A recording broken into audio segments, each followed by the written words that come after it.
What does an Olympian mascot for school look like? I have no idea. Maybe they'll have a lot of toga parties, but it's an elementary school, so I'm not sure that toga parties will be appropriate. Maybe. Maybe they're going to teach the students how to play Dungeons and Dragons. Oh, you'd like that, wouldn't you? You and that teacher that wants to do it in the schools. You guys love Dungeons and Dragons. But were there Olympians in D&D? No, but we did have gods and demigods. But the most important thing you learned was how to socialize with others while playing. Yes, we did. We also talk about the latest water gun. How do you make that better? We will explain it during the show.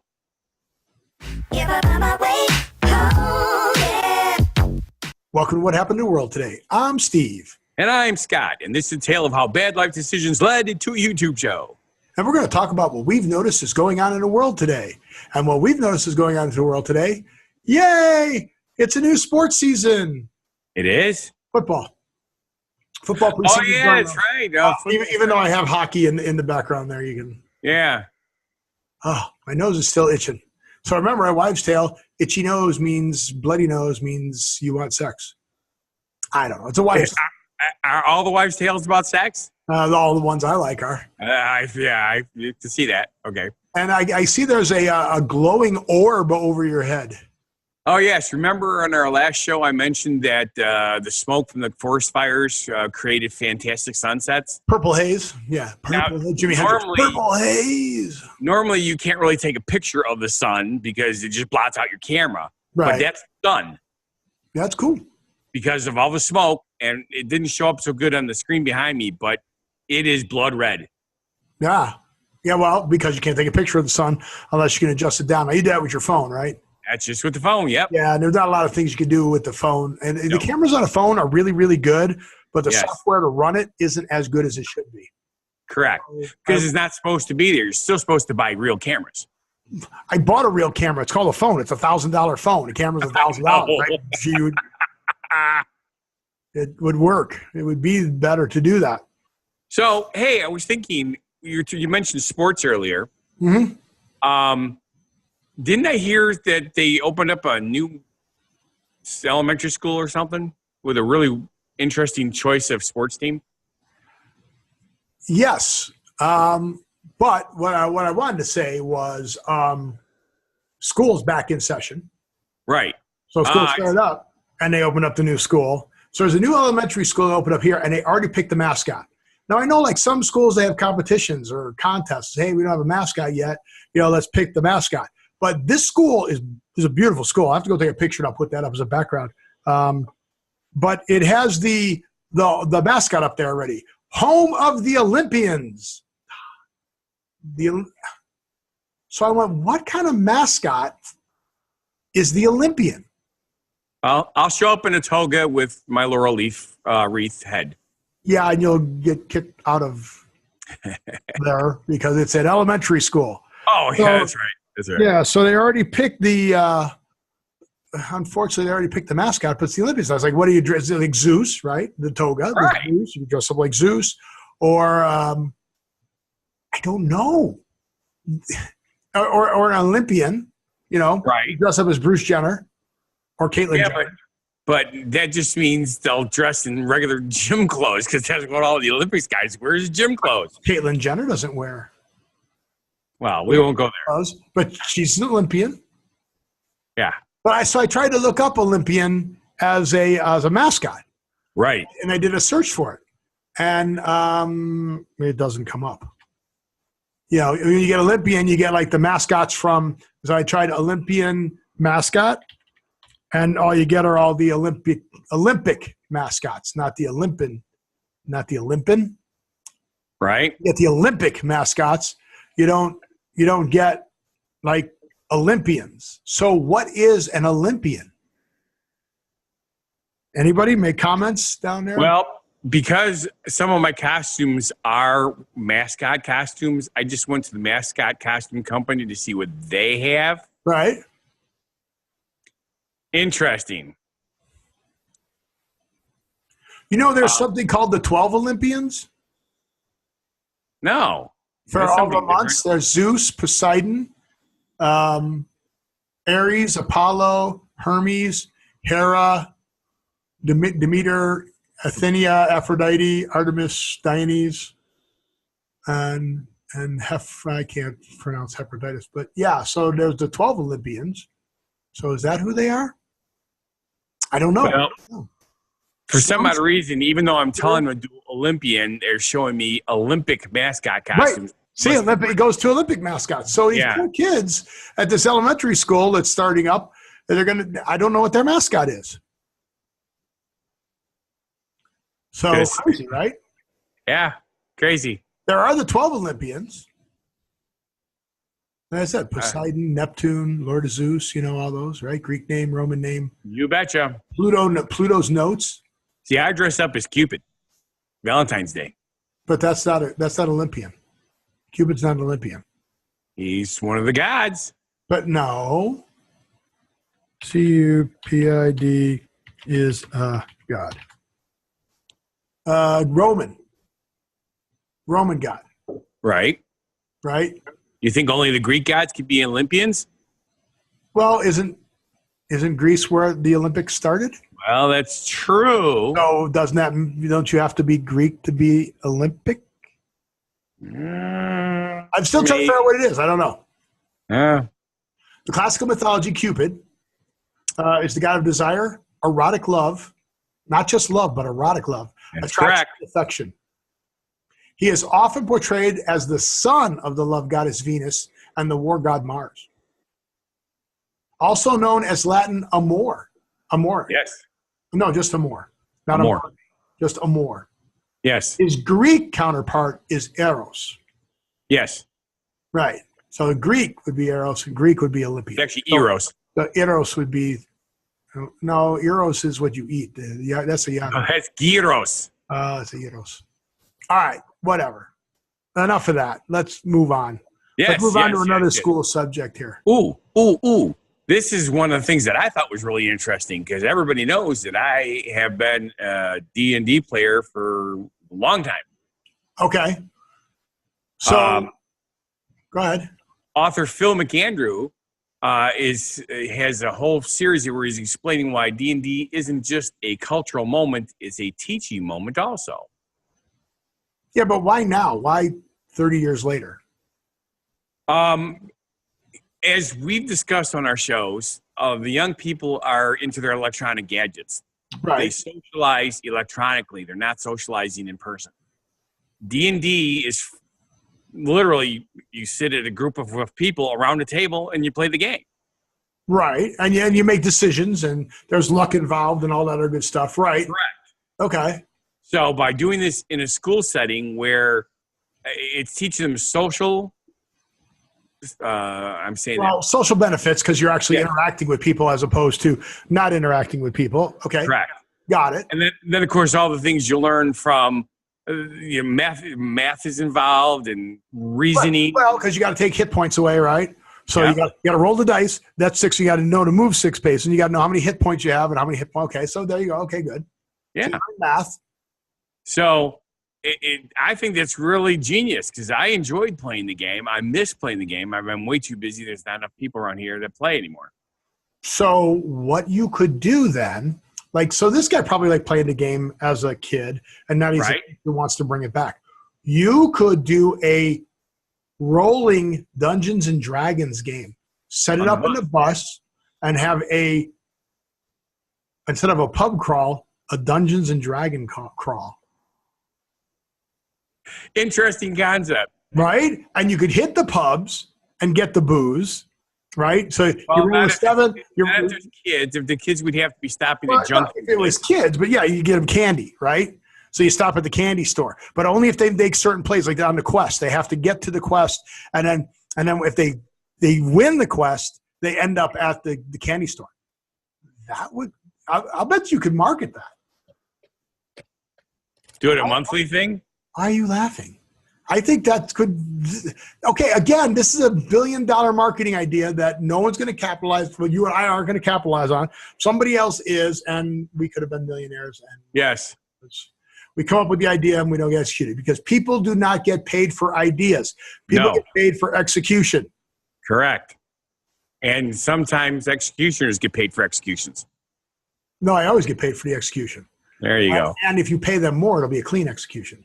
Right? There you Remember go. that? And you would pay the executioner money to make it a clean kill. Yeah. That's true. All right. Well, anyway. No, it is true. It's really genius. So I'm I game. thought my idea was genius. It is. So Problem is, I'm already busy on Saturday, and that's the only day we're going to get people to do stuff like that. you think so? Oh, because it's that long of a game? Yes. Well, didn't you used to play too? Well, you know how I used to play. I was the guy who was, did my turn yet? No. Okay, I'm going to go watch TV. Yeah, Oh, right. hey, where's the Doritos? Hey, where'd you put the drinks? We always played for a minimum of 4 hours. Yeah, and I was bored, if you recall. Yes. Most of the time I was not sitting there. I was yelling from the other room, roll the dice for me. Yeah, I do remember that. So, yeah. Eating pizza. Right? Doing other stuff. All right. So Hey. Hey, here we go with the hey again. I think we could do a genuine positivity message that could do something with learning. Okay. Do you remember Hannah Hudson? I don't remember Han Hudson. I remember Hannah Hudson. Didn't I say Hannah Hudson? Yeah, you might have, but it sounded like Han Hudson. Oh, so you said it really I fast. mumbled. I apologize if I mumbled. Right. Now there's a few Hannah Hudsons, because there was a Hannah Hudson who was a photographer, but this isn't her. No. Okay. She's a teacher, and she's well known for coming up with inspiring, positive messages about learning. Oh, okay. So that would be good. Yes. And I found one that I thought was pretty apt with our subject matter today. Everything you don't know is something you can learn. That's amazing. And it's very simple and very to the point. But you have to want to learn it. Well, that is also You can important. learn it. Yeah. But it doesn't say that. It just says you can learn. Yeah. So she is the editorial director for We Are Teachers. Yes. So that's cool. Yep. You can follow her on Twitter. She's got a lot of cool stuff, especially if you're doing homeschooling and you're looking for good things to say. Great site. Okay. That's good. And even if you're not, if you're just trying to motivate your children, look her up. Yes. Well, thank you, Hannah. That is very, very exciting. Hey, I got one for you. You do? Yeah. Everything old is new again. So they're going to be building. So we're new. They're going to be building something that's supposed to be high-tech, low-tech. No, just high-tech. A high-tech version of a low-tech toy. Oh, yes. Yes. Yeah. I think this has got potential. It- Because I remember that I used to do something interesting with one of my dad's. My dad tried to do one of the first home sales stuff before Amway and all that stuff. there was something before Amway? Yes, it was called Best Line. No kidding, huh? Yes. And, I'm not sure how this has to do with that, but okay. well, because I'm on this ride with you, so I'm going to sit back and go. Here we go. all right. Get us there. Well, you brought up the old being modified with something updated. The old was the old-fashioned water squirt gun, right? Yes. Okay. The problem with those little squirt guns is they shot maybe 6 feet if you were lucky, Yeah, right? but then you got the super soakers and stuff like that. Well, that came later, but you said the old and the new, so I'm going with the original. I was thinking of old as a super soaker. Yeah. They're Sorry. pretty I remember old. that. They're pretty old. When do you think super soakers came out? I'm going to say late 80s. Okay. So the super soaker came out, what? 1990. Okay, late 80s, 1990. I was pretty close. That's Where newer than I the thought. original squirt gun, if I recall correctly, came out in the 20s. Here we go. available in 1990, but it was invented in 1982. So I thought it was, yeah. Okay. But the original squirt gun, I believe, was invented in the 20s. Really? Keep going. Good thing. Well, he's doing that. But anyway, what I found out is that squirt gun only shot about 6 feet. After that, it pretty much dropped like a rock. And we used to take the squirt bottles that you put the... I just want to stop you for a second. If there were rocks in your squirt gun, you were doing it wrong. Did I say rocks? You said drop like a rock. Drop like a rock. Yeah, that's exactly. Yeah. Okay. See, you're confusing me. But if you took the spray bottle that you put the cleaning chemical stuff in that you bought from Best Lime and you twisted the tip a little bit, it would shoot a stream instead of a spray. And it went 12 feet. So you got double the distance. Okay. So I'd go to the squirt gun fights with the kids in the neighborhood with my spray bottle, and they'd laugh at me until I could squirt them before they got anywhere close to me. Do you know that they don't have a date on this webpage? Really? For the original squirt gun? Wikipedia, yeah. I'm going to go water pistol and see. All right. But anyway. That's 1988 debut. That's an album. What? That's an album. But anyway, while you're looking that up, the new product is called the Spyra One, which resembles the water guns you grew up with, but it looks more like a sniper rifle. And it doesn't just shoot a stream of water, it shoots precisely measured burst of water bullets. Right, but it's electronic. It's not a pump thing, it's electronic, and it's got a rechargeable battery that you've got to recharge. And it only has 25 bullets, water bullets per refill. And it takes 14 seconds to refill. So that's kind of like, you watch the old Westerns where the guy shoots a 6 gun and then he ejects the 6 shells, push 6 new shells in there, and it's about 14 seconds. So they're holding true to form. It's pretty cool. I can't find a date of the original water squirt gun. They have it all started in 1982 when Johnson had to make a high performance gun, but that's a super soaker. Evolution of the squirt gun.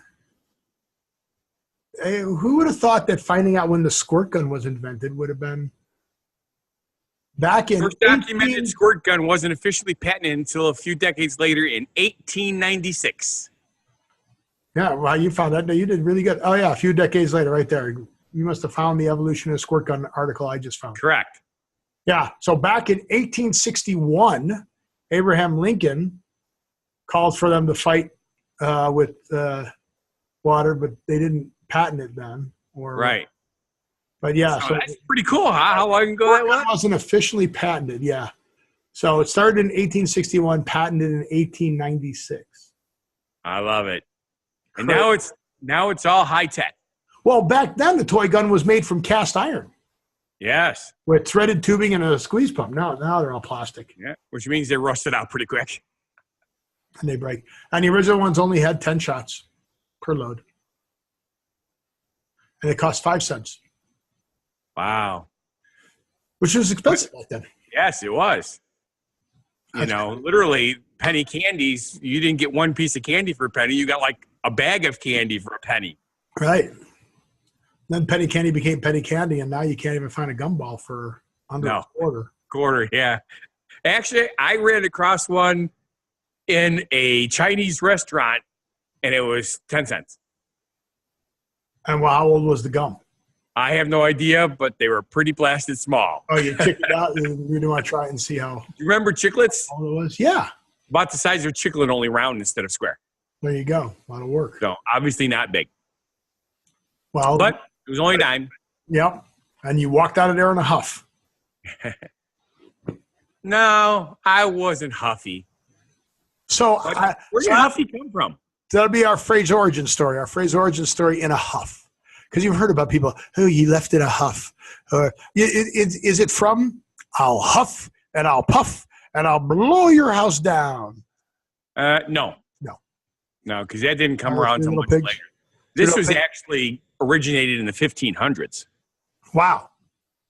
That's crazy. Man, you can tell it's summer. I've got bugs flying around up here now. That's good. More protein. Eat them. Eat them on camera. Yeah. We need to be viewers. Scott eats a bug on camera. Go ahead. Suck it in. Wow, that was a lizard tongue if I ever saw one. So, anywho's, yeah, but the word huff, of course, was chosen because it sounds like puff, but not Puff the Magic Dragon either. Mm-hmm. Oh, I thought you were going to finish this one off, but you want me to finish this one off? I'm waiting. Okay. But huff can mean to expel or release air quickly, much like someone does when they are angry. So it's when you're angry and you're in a huff. You go, and then off you go. I don't know how many people actually still do that, though. Usually when they're angry. Some people do that. They like let the wind out of them. You know, they go, it's like, and they walk out, right? That's a huff, right? All right, I just thought of something. Get frustrated and they go, let the wind out of the sails. That's going to be another one. Oh, you type that one in? Yeah. Letting the wind, get that. I think we'd almost do that one out of what we know. You're not going anywhere. You just let the wind out of the sails on that one. But I wonder why they did that. Okay. So that's cool. What else do we have? Do we have anything else? I think we're done. I think we've done all our subjects, all our topics. And we did it without running out of time? How do we do that? That's not possible. We actually covered our subjects a little more accurately today. So with that, I want to say thank you for watching. And if you feel our show is not a bad life decision, please subscribe, watch our other shows and channels. You can find everything down at What Happened to the World Today, whathappened.world, whathappened.world. Go to the webpage. You can link to What Happened to the World today. You can link to What Happened in Las Vegas today. You can link to Scott and my Facebook, our Twitter. You can send us messages. You can get to our blogs.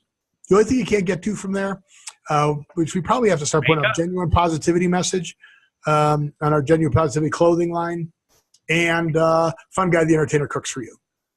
So with that, I want to say live every day, and we'll see you at the next show. Be genuinely positive, live and love life, and have a good one. Be crazy, and just it remains me.